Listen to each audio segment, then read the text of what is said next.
Go. Mike Massimino joins us right now, the former NASA astronaut, heralded in the Italian-American community as, you know, right up there with Columbus. Mike, always good to see you. I was ribbing you last week when we were talking about this, how a guy like you feels about, you know, people paying some big bucks, getting a seat on a, you know, on a jet rocket, and away they go. They did what you did and practiced years and everything else for. But leaving that aside, what do you think of this particular mission and how it might differ from Bezos's just a few days later? Neil, thanks for having me, and thanks again for that great introduction. You're a great Italian-American as well. Thanks for having me. But the way, well, it differs in a few different ways. Bezos is going up a little more traditionally, I guess you would say, going up in a rocket ship, getting out of the atmosphere. He is going to get above 100 kilometers, which is the kind of the international standard of where space begins. And then he'll come back down, similar to what Alan Shepard did. The name of that spacecraft is New Shepard.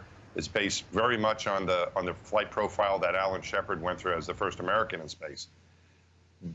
Branson's a bit different. That was a suborbital flight, but this so-called Kármán line that I've heard these billionaires arguing over, that's technically, what, 62 miles up, and I think in Branson's case, he might be just below it. So the Bezos is arguing, or his people are arguing, well, we'll be above it. So technically, we'll be more in space than Branson. Is that true? Well, he'll be higher. You know, like on Hubble, we were 100 miles higher on my flights than the space station, but astronauts on the space station certainly are considered to be in space as we were at Hubble. So the Kármán line is really like around, you know, I think it's like 52 miles or so, or somewhere around there, you know, 80-something kilometers. So the European standard, the people that use the metric system, they round it up to 100. In America, we rounded down to 50. So, yeah, so the 100 is 62 miles, the European standard. The American standard is 50. But they are launching from America.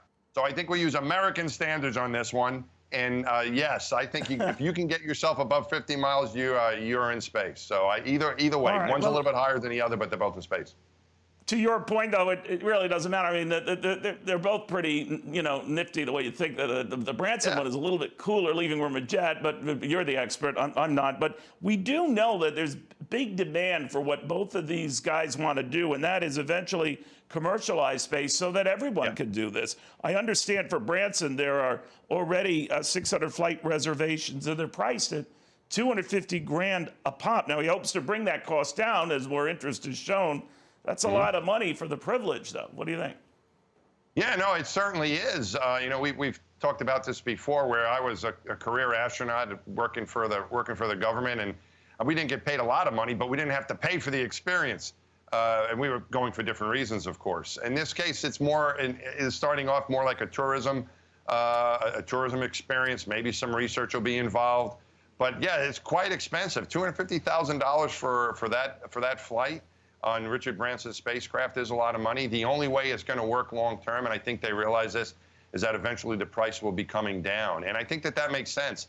You know, things first start off, and you're going for people that can afford it, because it's going to be more expensive. As they build up some more experience and become more efficient, that price has to come down to the point where it's like a very expensive vacation in order for it to be successful long term. But I think they realize that, and I think that's what's going to happen. All right, well, it's a little too costly for my taste, and believe me, Mike, a lot of people here want to shoot me into space. But Mike Massimino, Columbia-trained engineering plus at MIT, a 2-year program in the astronaut program, and these people plunk down a check and away they go.